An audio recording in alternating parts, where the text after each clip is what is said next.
Now today let's start with chapter number 10, the Mughal Empire. In this chapter we will study about Mughals, who were Mughals and Mughal military campaigns. बहुत सारे campaigns हुए थे Mughal military के. Mughal traditions of succession, how they succeed in taking different territories, and then Mughal relations with other rulers. जो other rulers थे जो India जो हमारी कंट्री में उस टाइम थे, उनसे उनका रिलेशन कैसा था और मुगल एडमिनिस्ट्रेशन क्या था एंड सोर्सेज क्या थे जिससे हमें मुगल हिस्ट्री के बारे में पता चल रहा है, and the Mughal empire in the 17th century and after. Now let's start with the chapter. First half of the 15th century witnessed political instability with this integration of Mughal dynasty. देखो first half जो था 15th century का वो क्या witness करता था, political instability. ठीक है, जिसकी वजह से क्या हुआ था, डिसइंटीग्रेशन हुआ था मुगल डायनेस्टी का. Both Sayyid and Lodhis ruler fail to cope with the destructive forces. दोनों सैयद और जो लोधी रूलर्स थे दोनों क्या हुए, दोनों फेल्ड हुए और वो किससे कोप करने में, जितने भी डिस्ट्रक्टिव फोर्सेस थे उनसे बच नहीं पाए. Now Mughals were the last powerful descendant of the Mongols. Mughals जो थे ये लास्ट पावरफुल डिसेंडेंट्स थे किसके, मंगोल्स के. Mughal empire in India lasted from 16th century to mid 19th century, जो आपका 250 years अराउंड था. In the course of this 250 years the Mughals expanded their empire to cover almost whole of the Indian subcontinent. जो मुगल थे उन्होंने क्या करा, अपने empire को एक्सपेंड करा, ठीक है, फैलाया, जिससे वो क्या कर सकते, जो पूरा whole of the Indian subcontinent है उसको क्या कर सके, कवर कर सके. And left permanent mark on the society, culture, art and architecture. और एक परमानेंट मार्क छोड़ के गए सोसाइटी पे, अपनी आर्ट पे, अपनी आर्किटेक्चर पे. सबसे पहले कौन आते हैं, बाबर आते हैं, जो 1526 में आते हैं, 1530 तक रहते हैं, खाली 4 साल रूल करते हैं. Whose real name was Zahir uddin Muhammad. इन्होंने क्या इस्टेब्लिश करा, Mughal empire in India, and he lost his father at young age of 12. और उसके फादर की डेथ हुई थी जब वो कितने साल के थे, 12 साल के थे. And succeeded him to throne of Fergana, एक स्मॉल स्टेट थी ट्रांसोक्शेनिया की. After this coronation Babur devoted himself to the task of saving his motherland against foreign war. इसने क्या करा, एक टास्क इन्होंने सेव करा अपनी मदरलैंड को बचाने के लिए. So Babur was a military genius who was skilful combined his artillery with his cavalry to win them. ठीक है, इसकी जो मिलिट्री थी वो बहुत ज़्यादा जीनियस थी, इनके पास हथियार थे लड़ने के लिए, और ये हमेशा क्या रहते थे, रेडी रहते थे, किसके लिए, बैटल को जीतने के लिए. The Indian soldiers were familiar with big guns but not the light field alert. उन्हें बड़ी बड़ी गन्स के बारे में तो पता था जो इंडियन सोल्जर्स थे, लेकिन जो लाइट आर्टिलरी थी उनके बारे में नहीं पता था. एंड जो भी बाबर मस्केट यूज करता था, Babur inflective of causing the crushing defeat of Ibrahim Lodi in first battle of Panipat. और वो पानीपत के बैटल में, जो पहला बैटल होता है पानीपत का 1526 में, हार जाता है. और उसको कौन डिफीट करता है, Ibrahim Lodi. Right, this is a map of extension जब बाबर का इन्वेजन हुआ था. And where did he invaded, you can see here, he captured, ये जो एरिया था इन्होंने क्या करा था, कैप्चर करा था. तो सल्तनत वाला एरिया है आपका, दिल्ली, आगरा, पानीपत, अम्बाला, इन्होंने क्या कर लिया था, कैप्चर कर लिया था. Right, Babur had to face 2 other enemies in north India. Rana Sanga जो मेवाड़ के थे और अफगान चीफ जो बंगाल के थे, उन दोनों से उसको सामना करना पड़ा. सो इन 1527 जो बैटल ऑफ खानवा था, and Rana Sanga was defeated, and in 1528 battle of Ghaghra the Afghans were defeated. The 2 victories enabled Babur to establish his power from Delhi to Agra and Bihar. और उन्होंने अपनी पावर को स्टैब्लिश करा Delhi to Agra and then Bihar. So who were the Mughals, Mughals कौन थे. From mother side Mughals were descendants of Genghis Khan, जो मर गए थे 1227 में, and ruler of Mongol tribe China and central Asia. अगर हम फादर साइड की बात करें, ये सक्सेसर थे तिमूर के, जो रूलर ऑफ ईरान थे, and when he died in 1404. The word Mughal is a variation of the word Mughal, which is derived from Persian word Mongol. The Mughals did not like to be called Mughals or Mongol. और जो name था आपका Genghis Khan का was associated, वो किससे associated था? जो आपका मैस्कैरे हुआ था, जिसमें numeral Innocent people were died. They were proud of being descendants of Timur, whose son was Miran Shah, was a great father of power. जो मिरान शाह थे वो ग्रेट क्या थे? ग्रैंड फादर थे, मतलब उसके पापा के दादा के दादा, ग्रेट ग्रैंड फादर थे किसके? बाबा के. Now let's talk about military, Mughals military campaigns. Babur had inherited the small Central Asian kingdom of Fargana. He succeeded to the throne of Fargana when he was only 12 old in 1494. ठीक है, वो throne succeed कर ली थी उसने जब वो फरगना में, जब वो 12 साल का था.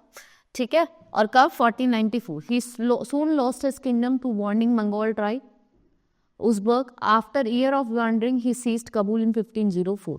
ठीक है, वो वंडर करता रहा. उसके बाद 1504 में क्या करा? उसने कबूल को सीज कर लिया.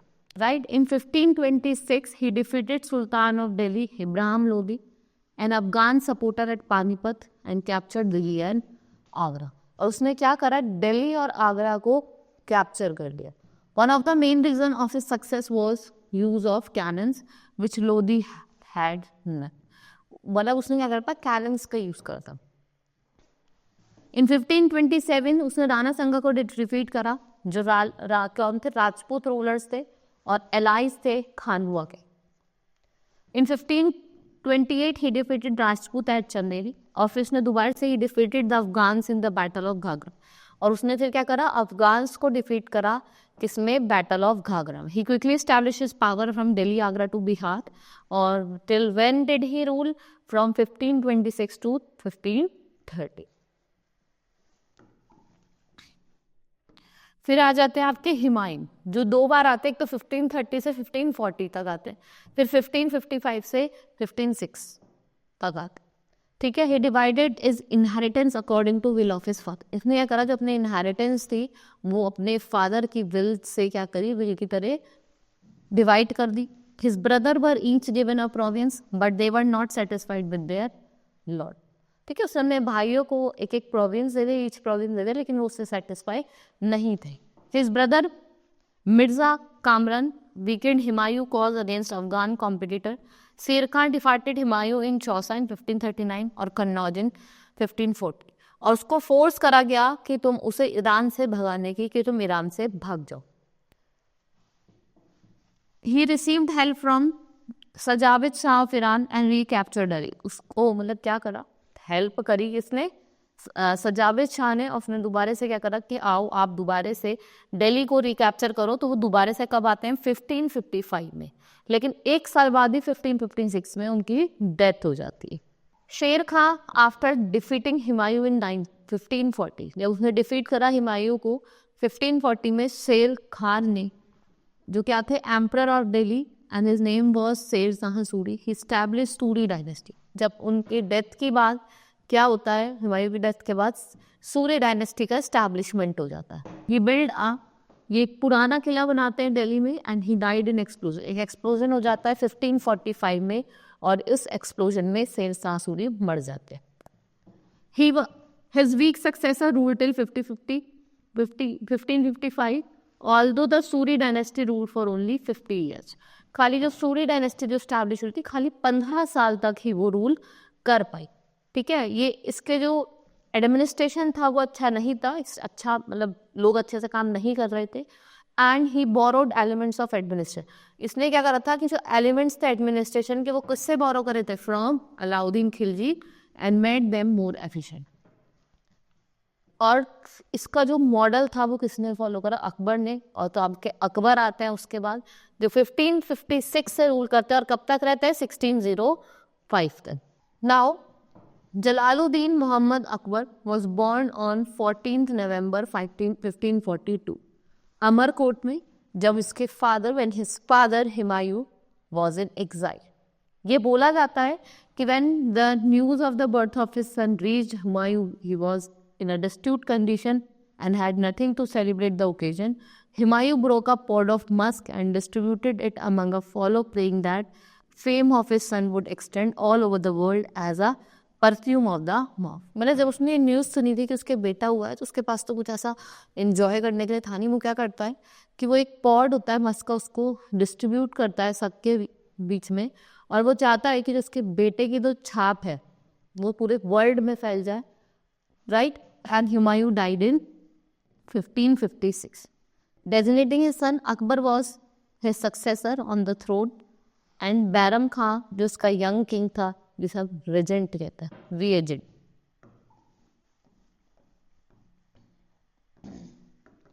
नाउ इन अर्ली लाइफ जो अकबर थे, he showed little interest in reading and writing. He showed his fondness for horse riding और स्वॉर्डमैनशिप. उनको हॉर्स राइडिंग और स्वॉर्ड मतलब वो भाला चलाने वाली कला बहुत पसंद थी. Soon he become a expert warrior. Akbar received the news of the death of his father Humayun at Qalandar, Punjab, where he along with Baran Khan was chasing Sikandar Suri. Baran Khan took immediate step and raised the 13 years old Akbar as emperor to the throne, and he himself became his regent. जब उसको खबर मिलती है कि उसके father की death हो गई है पंजाब में, और वो उस टाइम क्या कर रहे थे, सिकंदर सूरी को दोनों क्या कर रहे थे, चेस कर रहे थे, तो बैरम खां जो होते हैं वो इमीडिएट क्या लेते हैं, एक्शन लेते हैं, और अकबर को जो 13 इयर्स का अकबर था उसको थ्रोन पे बिठा देता है और अपने आप क्या बन जाते हैं, रीजेंट बन जाते हैं. Now it was a different task. भाई एक छोटे से बच्चे 13 साल के बच्चे के लिए तो वो एक बहुत बड़ा टास्क है, थ्रोन पे बैठना और डिफरेंट सिचुएशन के साथ डील करना. So during this time, his position in India was not strong. The Afghan army ruler Hemu Vikramaditya defeated the Mughal army and captured Agra and Delhi. देखो अगर हम बात करें कि छोटा बच्चा 13 साल का बच्चा, उसके मतलब इतना वो कैपेबल नहीं होता कि वो एक एडमिनिस्ट्रेशन को रूल कर सके. सो क्या हुआ, जो अफगान आर्मी थी, जो हेमू विक्रमादित्य, उन्होंने क्या करा, मुगल आर्मी को डिफीट कर दिया और क्या कर लिया, कैप्चर कर लिया आपका दिल्ली और आगरा को. In the second battle of Panipat fought between Hemu Vikramaditya and Bairam Khan in 1556, और जो हुमायूं हेमू था वो आपका डिफीट हो गया और बैरा खान जीत जाता है. और जो आपका हेमू है वो दिल्ली और आगरा अकबर को वापस दे देता है. Agra become the capital of, Agra क्या बनी, कैपिटल बनी Mughal empire. During the next 4 years Baran Khan enjoyed supreme position in the state as the emperor's guardian and prime minister. From 1556 to 60, he captured Punjab, Jaunpur, Ajmer, Gwalior. Since the king was a minor, जो बैरन खान था virtually ruled over the kingdom. देखो जो अकबर था वो भी छोटा था, minor के उसमें आता था, तो बैरन खान क्या करता था, रूल करता था. Akbar now wanted the control of the empire in his hand, और अकबर चाहता था कि मैं अब एम्पायर को कंट्रोल करूं. Right, तो बैरम खां was also very unpopular among the nobles. Akbar was intelligent enough to sense the unhappy state of affairs. और अकबर इतना इंटेलिजेंट था कि वो easily क्या करता था, जो भी अनहैप्पी अफेयर्स थे स्टेट के उनको समझ लेता था. So he dismissed Baran, and in 1560 Akbar took over the region from Bairam Khan and sent him to pilgrimage to Makkah. But जो बैरम खां था, he was killed on the way in Gujarat. जब वो गुजरात जा रहा था उस टाइम क्या हुआ, बैरन खां को मार दिया गया. अब अकबर की बहुत सारी कॉन्क्वेस्ट हुई, like during the regency period of Bairam Khan, Delhi and Agra, Jaunpur, Gwalior and Ajmer they were conferred. जो एम्बिशियस अकबर था, he took many task of expansion of his empire in planned manner. सबसे पहले वो क्या करते हैं, नॉर्थ इंडिया को कॉन्फर करते हैं, मतलब जैसे आपका मालवा वाला रीजन है. 1562 से लेकर 63 तक हम बात करेंगे. यहाँ पे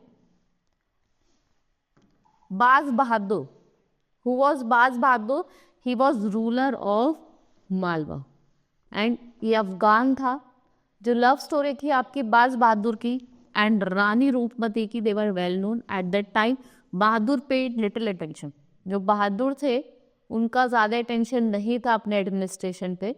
सो जिसने उनके किंगडम को क्या बनाया, वीक बनाया. इसके एडवांटेज किसने ली, अकबर ने ली. और and send his army to conquer Malwa under leadership of Adam Khan and Pir Mohammad. वो किसको भेजते हैं? आदम शाह और पीर मोहम्मद को देखते हैं कि जाओ और उसको क्या कॉन्कर करो।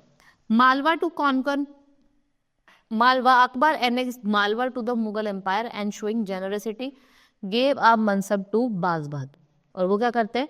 थोड़े मनसब देते हैं, पैसे देते हैं बाज बहादुर को और वो रेडी हो जाता है। Next is Gondwana. 1564 में रानी दुर्गावती वो रूलर थी। A Mughal army under Asaf Khan attacked Gondwana. She faced Mughal army brilliantly. जब उसने होप खो दिया जीतने का तो she stabbed herself to the death in order to avoid capture dishonour. And Mughal ने क्या करा? गोंडवाना को भी वो लड़ी, जब तक उसके बस की रहा जीतने के लिए वो लड़ती रही, लेकिन उसके बाद जब उसका नहीं हुआ तो उसने क्या करा? छोड़ दिया। And he stabbed herself in death in order to avoid capture. Now Rajput kingdom. Akbar was imperialist and far-sighted ruler. He knew that it would be difficult to consolidate the Mughal Empire in India without the support of Rajput. Akbar को लगा कि ये बहुत difficult हो जाएगा कि हम क्या करें कि हम इंडिया में अपना सपोर्ट बना सकेंगे किसके बिना? राजपूत्स। तो राजपूत्स की भी क्या थी इसमें उनको नीड पड़ी। देयरफॉर एस्टैब्लिश, इनने क्या करा? फ्रेंडली रिलेशन बनाया राजपूत्स के साथ।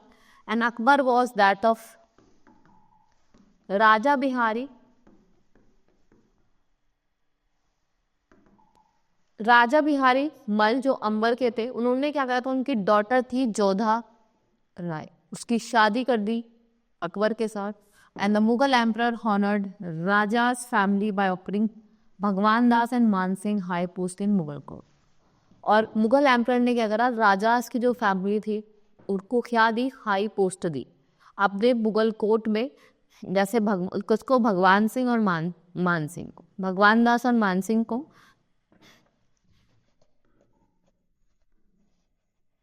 बट जो राणा उदय सिंह थे उन्होंने रिफ्यूज करा कि मैं अकबर का ऑफर ही एक्सेप्ट नहीं करूंगा। So Rana Uday Singh gave command to his two noble general Jaimal and Patta. Rajput under their leadership gave a tough fight but lost Chittor. उन्होंने लड़ाई करी, ठीक है, लेकिन उन्होंने क्या करा? वो हार गए चित्तौड़ को। Rana Uday Singh was succeeded by Rana Pratap. He continued the fight against the Mughal in 1576। जो मुगल फोर्सेस थी वो राणा को डिफीट कर देती है। Famous battle of Haldighati. Still Rana continued his war. At last he conquered back large part of his kingdom. 1576 में क्या होता है? जो बंगाल और बिहार है they were also annexed to the Mughal kingdom, और वो भी क्या हो जाते हैं? annexed हो जाते हैं। 1572 to 1573 क्या होता है? जो अकबर है वो एक एक्सपीडिशन लेड करता है against Gujarat. It was a port of great importance to Akbar. Muzaffar Shah, ruler of Gujarat, was defeated by Akbar. He got बुलंद दरवाजा कंस्ट्रक्टेड एट सीकरी। और वो क्या बनवाते हैं? बुलंद दरवाजा बनाते हैं। कहाँ पे? आपके Sikri.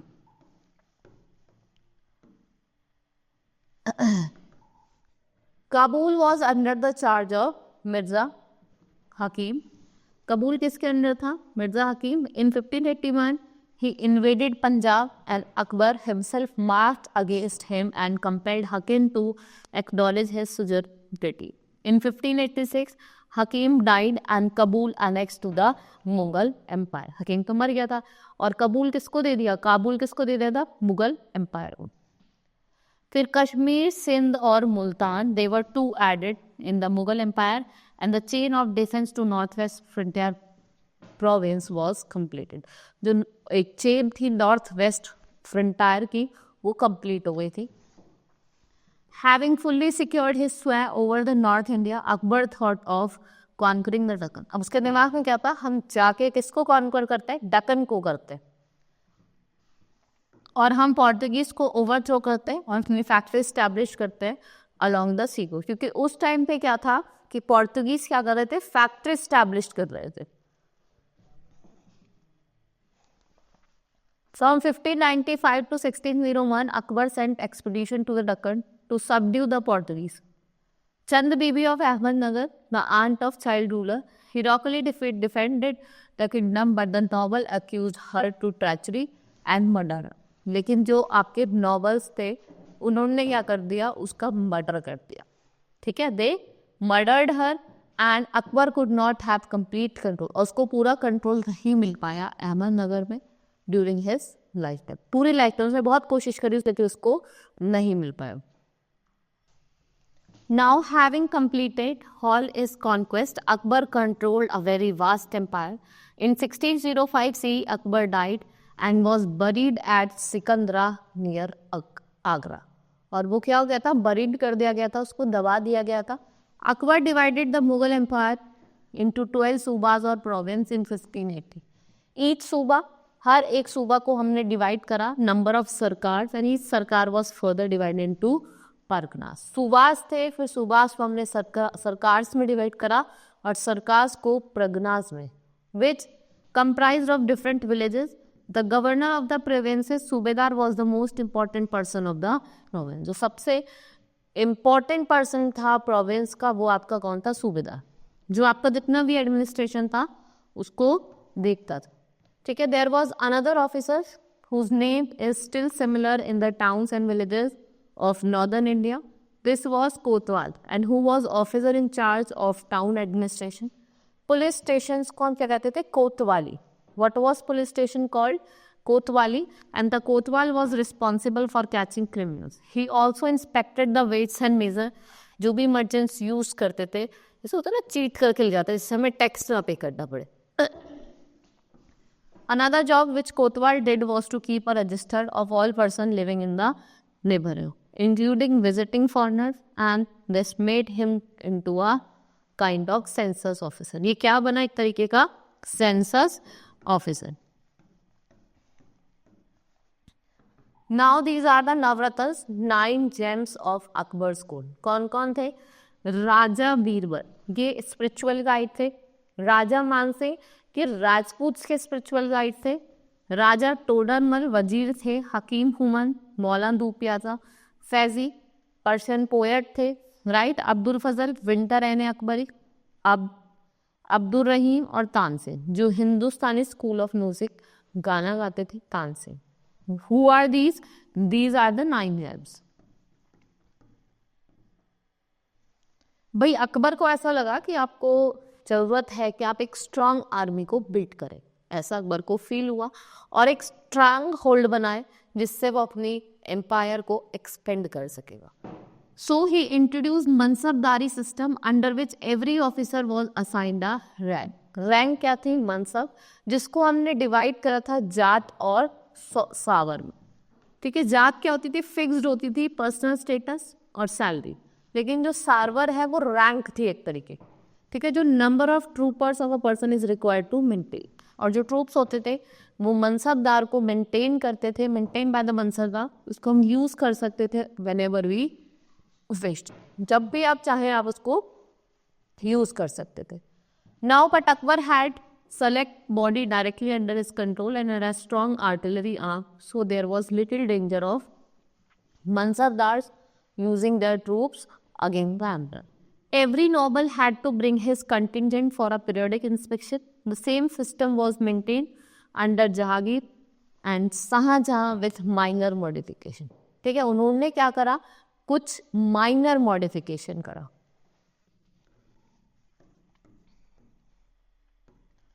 Now the income of the state. Agriculture क्या थी? मेन ऑक्यूपेशन थी. एग्रीकल्चर क्या थी? मेन ऑक्यूपेशन थी. Trade was also important economic activity, और foreign trade was very. Mughal nobility was fond of luxuries which were imported from Arabic, Africa and Asian country.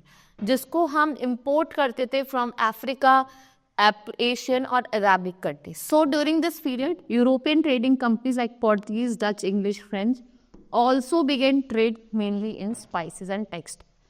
इन्होंने क्या करा? ट्रेड करना स्टार्ट करा स्पाइसेस में, टेक्सटाइल में और आपका किसमें? Then the government collected revenue from the 2 sources. भाई 2 सोर्सेज से रेवेन्यू को कलेक्ट करा जाता था, एक तो लैंड से और दूसरा ट्रेड से. नाउ जो मोस्ट ऑफ द आपका रेवेन्यू था, it was spend in paying the salary of the officers.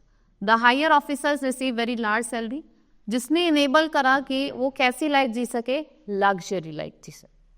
So the revenue system of Akbar was a grand success. Akbar wanted detail informed on a procedure and revenue of the empire. जो produce था land पे वो अलग अलग reason पर अलग अलग तरीके से वेरी करता था. ठीक है, तो क्या होता था, जो राजा टोडामल था, ठीक है, राजा जो आपके राजा टोडामल थे, जो वजीर थे किसके, अकबर के, 9 रत्न में से एक रत्न थे, उनको क्या कहा गया कि तो आप एस्टिमेट बनाओ लैंड रेवेन्यू का और असेस करो उसे. Now they would now much of their produce they could keep and how much they could give to the state. अब वो ये देखते थे कितना उनको रखना है, कितना पैसा स्टेट को देना है. वो किसका काम था, वजीर का काम था. और वजीर कौन थे आपके, राजा Todarmal. Also, this had to be done in order to check the amount of revenue which was being sent to the government. Akbar wanted that salary be paid in cash. ठीक है, अकबर ये चाहते थे जो सैलरीज थी वो कैश में दी जाए. And most of them had to be paid by grants of land revenue, जिसे हम जागीर्स कहते हैं. फिर क्या होता है, जो ऑफिसर्स होते थे Jagirs, the revenue which was equivalent to their salary, because these officers were paid their salary in grants of revenue. It was necessary to find how much revenue each village ought to provide. कि कितना revenue हर एक village provide करेगा. Now religious policy. देखो जो अकबर की religious policy थी वो बहुत ही ज़्यादा liberal थी और tolerant थी. Was the product of that environment in which Akbar was born and brought up. He had the impact of teaching of Hindus and Sufi saints who were trying hard to bridge a gap between two communities. देखो जो Hindus और सूफी cents थे ये bridge gap बनाना चाहते थे दोनों communities के बीच में, Muslims and non Muslims. Akbar was very interested in the problem of religion. He build and इबादत खाना इन फतेहपुर सीक. और ये क्या बनाते हैं, इबादत खाना बनाते हैं फतेहपुर सीकरी में, where the emperor had discussion on various religion. Some of the Muslim teachers of Islam religions were of course much upset by Akbar showing so much respect to the other religion.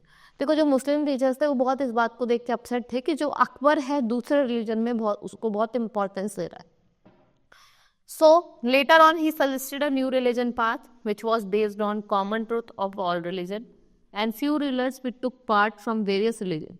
उसने एक क्या करा, उसने suggest करा कि आपको एक new religion path होना है जो किस पे बेस्ड होगा कि सब ट्रुथ, सारे जो कॉमन ट्रुथ है सारे रिलीजन के. So the religious path was referred to as Din i Ilahi और divine monotheism, the religion of the one God. Now he discouraged killing of animal and suggested that people should stop eating meat at least for a few days every year. ठीक है, वो उसने killing of animals को मना कर दिया और उसने कहा कि लोगों को क्या करना है कि जो मीट को खाना कम करना है. You must eat it at least for a few days, मतलब साल में खाली कुछ ही दिन खाए. He strongly disappointed of women becoming sati on death of their husband. He also introduced veneration of the sun fire light in his ritual. ठीक है, वो बहुत ज़्यादा इस बात से भी डिसअपॉइंटेड थे क्योंकि पहले क्या होता था इस टाइम पे, जब किसी वुमेन का हस्बैंड डाइड कर जाता था तो वो सती परफॉर्म करती थी, मतलब अपने हस्बैंड के साथ ही क्या करती थी, जल जाती है. Akbar respected the feeling of different religious people. Some of the nobles such as राजा बीरबल, राजा मानसिंह, ये फेवरेट्स थे किसके, एम्परर के. Akbar was a great ruler not because he ruled vast empire but because of his concern for the people of the country. ठीक है, वो लोगों के लिए बहुत ज़्यादा कंसर्न रहता था. Akbar's great dream was that India should be united as one country. He also believed that if people followed his new teaching, there would be unity and peace. अगर लोग क्या कर रहे होंगे, न्यू टीचिंग को सीख जाएंगे तो हमारी कंट्री में क्या होगा, पीस होगी और यूनिटी होगी. Next is architecture. There was prosperity in the country during region of Akbar. He took being interest in erecting building. इन्होंने बिल्डिंग बनाना स्टार्ट करा, मॉन्यूमेंट्स वगैरह. Though the efforts of Akbar to prevailing Persians and Hindu style of architecture amalgamated and took the form of new style of architecture. Akbar Humayun tomb बनाते हैं at Delhi. This is the earliest monument of that time. Akbar build a fort at Agra जिसके अंदर 500 buildings हैं, किसकी? Red stone की। And Jahangir Mahal in Agra fort has fine ornament handwork. Fort at Lahore, ये भी किसने बनाया था? आपका अकबर ने बनाया था। बट जो Fatehpur Sikri, it was the most ambitious architectural project consisting of notable building. और जो Ferguson, he remarked that Fatehpur Sikri was the reflex of the mind of great men. The most magnificent building of Sikri are Jodhavai Palace, the residential palaces of Mehran and Sultan, the house of Birbal, Sonhal Makhan or the house of princes of Amber, the Diwan-e-Aam, Diwan-e-Khas, Panch Mahal, Jama Masjid, Buland Darwaza और the tomb of Sheikh Salim Chishti। ये सारी क्या थी? Secular building थी। Now we have literature. Akbar क्या था? Illiterate था, but he gave a patronage to scholars, poet and historian. He encourage literature. He also spend many hours in educating himself. He did by having the books read to him and by discussing idea. Books read करते थे, ideas को discuss करते थे different philosophers, scholars और writers के साथ। Among his close friends with whom he did long discussion were two brothers, Abdul Fazl or Faizi. Abdul Fazl wrote a book, Akbarnama, The Life of Akbar, on which section is the famous Ane Akbari. Akbar reason proved a golden period of Hindi and Sanskrit literature. ये कुछ अकबर का period था, वो एक important golden period माना जाता है आपका हिंदी और संस्कृत का। Akbar had three sons, Salim, Murad or Daniel. Murad or Daniel had died during the lifetime of Akbar. On Akbar's death in 1605, his son Muhammad Salim came to the throne under the title of Nuruddin Jahangir. तो उनके दो बेटे तो बढ़ जाते हैं, फिर बेटा बचता है जब उनकी डेथ हो जाती है, जिसका नाम था जहांगीर। और जहांगीर थ्रोन पे आते हैं 1605 में, और कब तक रहते हैं? 1627। ही कंटिन्यूड। फिर क्या होता है? जो सिसोदिया रूलर ऑफ मेवाड़ है, Amar Singh, accepted Mughal service, led successful campaign against six Ahoms and Ahmadnagar followed. Prince Khurram rebelled in the last year of Jahangir reign. फिर आते हैं आपके शाहजहां 1627 टू 1658। इन्होंने भी कैंपेन्स को कंटिन्यू करा दक्कन में। अफगान नॉवल खान जहान Lodhi rebelled and was defeated. इन्होंने रिबेल करा और वो डिफीट हो गए। और जो आपके बुंदेलास थे और ओचलास थे, इन्होंने सीज करा। North west the campaign to seize Balkan from Uzbeks which were unsuccessful. और जो खंदर था, it was lost to the Safavids. फिर क्या होता है? 1632 में जो आपका अहमदनगर था वो एनेक्स्ड हो जाता है and the Bijapur forces sued for peace. In फिर 1658 जो औरंगजेब था और उसका सन जो था, he seized the throne by killing his two brothers, chasing his another brother out of India और impressing his own father Shahjahan. और वो अपने फादर को ही क्या करता है? इम्प्रेस करता। उसके बाद आता है औरंगजेब 1658 और कब तक? 1707 तक रहते हैं। इन्होंने भी जितने भी मिलिट्री कैंपेन्स थे उनको कंटिन्यू करा। और जो अहोम्स थे नॉर्थ ईस्ट में, they were defeated in 1663। They rebelled against in 1680। Campaigns in the northwest against the Yusuf-Farzi और सिक्स वर टेम्पररी सक्सेसफुल। मतलब पूरी तरीके से सक्सेसफुल नहीं था, टेम्पररी क्या था? सक्सेसफुल था। Rathores Rajput of Marwar defend campaign against Marwar chief, जो शिवाजी थे, जो शिवाजी थे वो इनिशियली क्या हुए? सक्सेसफुल हुए। Prince Akbar rebelled with support of the Marathas and the Deccan Sultan. Last में क्या होता है? ये भाग जाते हैं कहाँ? तो सफाजी होते हैं वो ईरान भाग जाते हैं। Bijapur was annexed in 1685 and Golconda in 1687। He personally managed campaigns against the Maratha who started guerrilla warfare। उन्होंने क्या स्टार्ट करा? Guerrilla warfare start. फिर Mughal tradition of succession, Mughal का जो ट्रेडिशन था सक्सेशन का वो स्टार्ट हुआ। Mughal followed the Timurid custom of inheritance to divide among all the sons. After they came to India some of them tried to follow Hindu system of inheritance. कुछ ने क्या follow करा? Hindu system of inheritance follow करा। जो eldest son था who was inherited the father kingdom.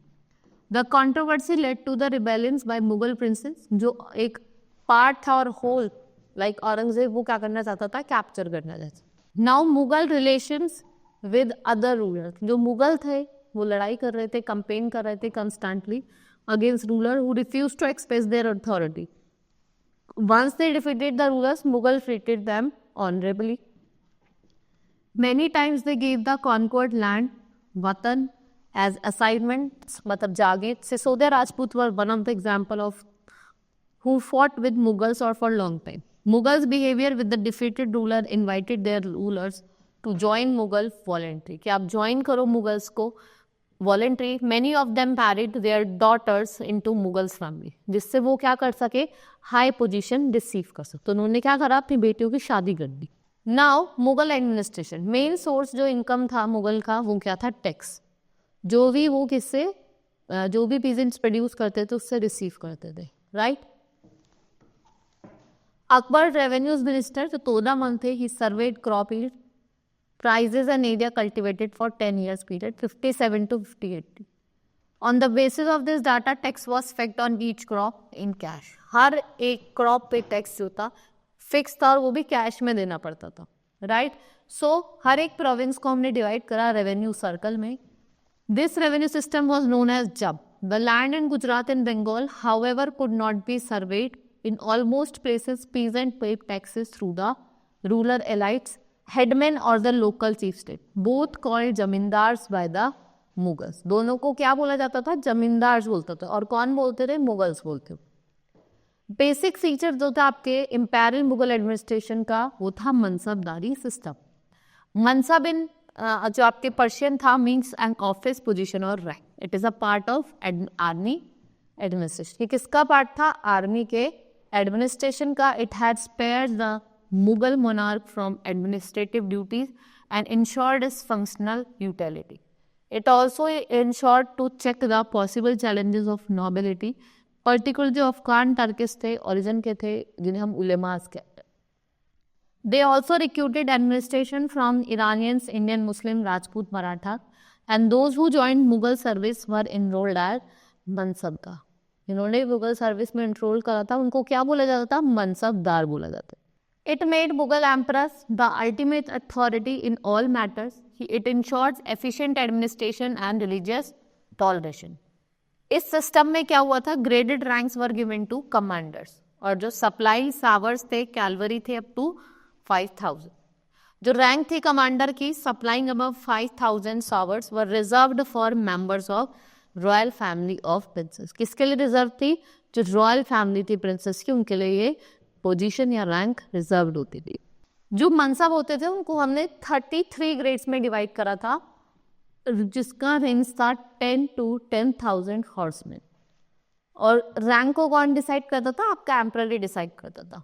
Now mansabdar means an individual who holds a mansab meaning position और rank. It was a grading system to fix rank, salary और military response. Grading system था जिससे आप rank को fix करते थे, salary को और मिलिट्री रिस्पॉन्सिबिलिटीज को फिक्स करती. Rank and salary were determined by numerical value, जिसको हम जात कहते हैं. और हायर द जात, जब मोर prestigious was noble position in the court and larger his salary. Military responsibilities of Mansabdar required him to maintain a specified number of sawars or cavalry. जो मनसबदार था, he would progress to a higher level depending on the number of sawars available. In return, they were given both civil and military duties and maintained troops which could also be used by the emperor whenever he wished. जब भी वो wish करता तब. और जो मनसबदार होते थे उनको अपनी सैलरी कैश में या फिर रेवेन्यू असेसमेंट में मिलती थी, जिसको हम क्या कहते हैं, जागीर. Somewhat like Iqtar, but unlike Muftis, most Mansabdar did not actually reside in or administer their jagir. They themselves served in some other part of the country. Their revenue was collected by their servants. और जो Mughal emperor होते थे उनको कैसे treat किया जाता था, Rajput chief जैसे जमींदार होते थे आपके.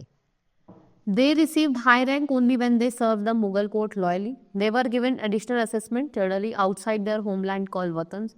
They enabled the Mughal emperor to wield enormous power.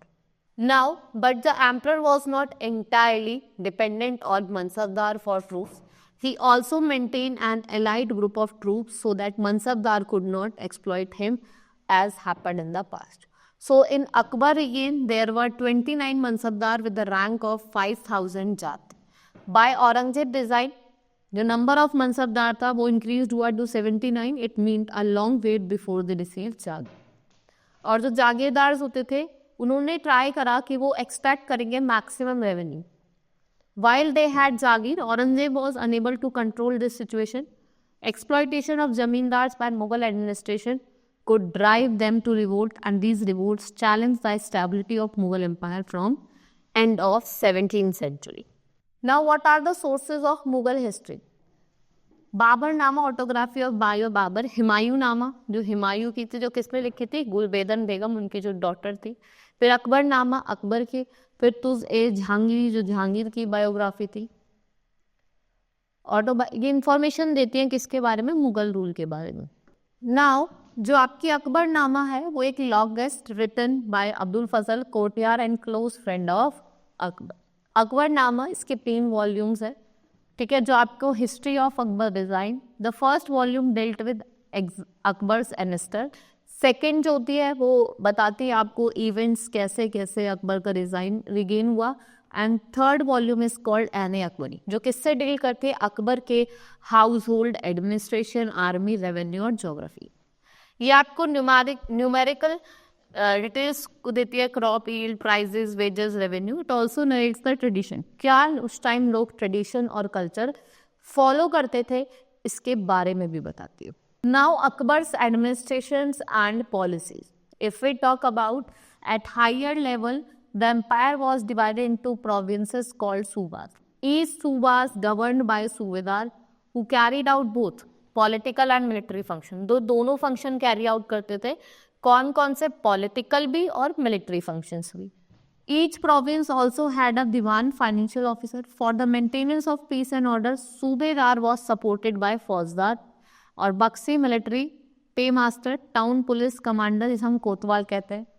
सरदार जो आपका minister in charge of religious और charitable patrolling. Now Noorjahan influence. Noorjahan का इन्फ्लुएंस जहांगीर के कोर्ट में. Jahangir married Noorjahan in 1611. She was extremely talented and beautiful. वो बहुत ही ज़्यादा एक्सट्रीमली टैलेंटेड थी, ब्यूटीफुल थी. उसने अपना she dominated royal household और उसने नए नए ट्रेंड सेट करे. Persian art and culture flourished under her influence. She struck coins and also made grants. She and her family member had important administrative posts. She was able to influence Jahangir in his decision. She took administration as Jahangir was fond of drinking. उन्होंने administration ले लिया क्योंकि जहांगीर क्या करता था? Drink करता था. Others say that only when he became ill, she became an important person in the administration. Her efforts to promote her son-in-law Saira to the throne made Prince Khurram revolt against the Jahangir. क्योंकि वो चाहती थी कि वो चाहते कि अपने सन in law को गद्दे बिठाए. तो जो आपका जहांगीर, जो आपके खुर्रम थे, उन्होंने रिवोल्ट करा. किसके आगे? जहांगीर के आगे. When Jahangir died, Noorjahan lived in a retired life till her death 18 years later. The English East Indian Company, which came to India in 1600, wanted trade concession from the Mughals. ठीक है, वो अपने 2 ambassador भेजते हैं, captain William Hawkins और आपका Thomas Roy. कहाँ भेजता है? To Jahangir courts and he gave English permission to set up a trading post at Surat. उसने इंग्लिश को परमिशन दी कि आप क्या करो, ट्रेडिंग पोस्ट को क्या करो, सूरत में स्टैब्लिश करो. The Mughal empire in the 17th century and after. So what happened? The administrative and military efficiency of the Mughal Empire led to great economic and commercial prosperity. ये सब किस पे बेस्ड था? Revenue that was high percentage of the produce of the peasants and artisans. The luxury was prevalent with nobles and elites, merchants and bankers, big peasants and artisan group. At the same time, जो pitiable poverty थी वो population में remain थी. And they were not in such a position that they could increase productivity. भाई वो ऐसा तो था नहीं कि भाई अगर अच्छा टूल कि हम अच्छा टूल खरीद सके और प्रोडक्टिविटी को बढ़ा सके, या सीड्स और रॉ मटेरियल को, अच्छे रॉ मटेरियल को ला सके। उस टाइम इतनी कंडीशन थी नहीं क्योंकि लोग बहुत पुअर थे। What happen in 12th year of Shahjahan regime, 61.5% of total estimated revenue was expended on 5.6% of total number of mansabdars. The enormous wealth and resources commanded by Mughal elites made them an extremely powerful group. और वो क्या बन गए? Extremely powerful बन गए, and the province of the empire had consolidated their independent political identities like Hyderabad and Awadh. Because जो authority थी Mughal empire की वो क्या हो रही थी? स्लोली डिक्लाइन, धीरे धीरे डिक्लाइन हो रही थी। In other parts of the world, Akbar जो नियर कंटेम्पररीज थी in other parts of the world like England, queen Elizabeth 1558, और आपके Safavid ruler of Iran Shah Abbas, Russian ruler jar Ivan, and the ruler of Ottoman Turks Sultan Suleiman, these all were the great monarchs. ये सारे क्या थे? सारे great monarchs थे। And during the rule of Suleiman, Ottoman state expanded into Europe, seizing Hungary and besieging Austria.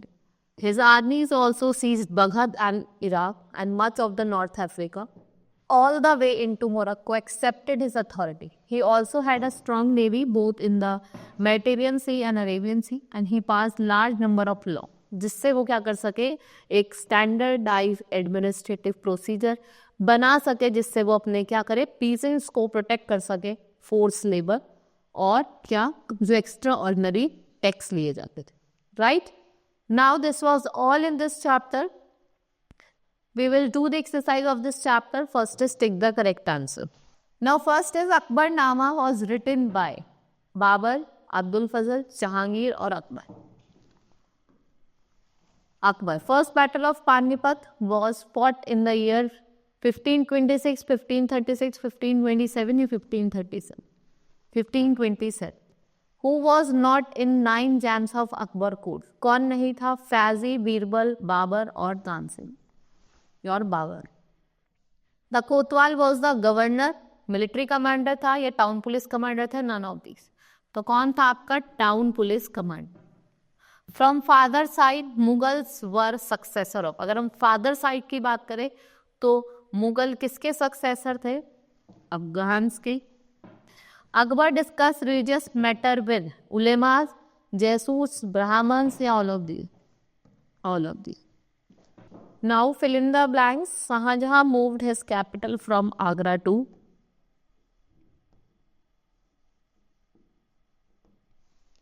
Delhi.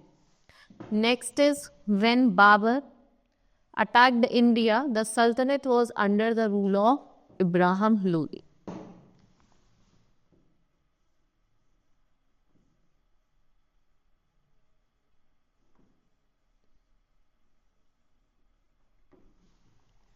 Nadir Shah invasion in India ruined the Mughal Empire. Shahjahan invaded the Deccan and annexed Ahmednagar in कब annex करा था? 1636 में. Dash was the revenue minister of Akbar, Todamal.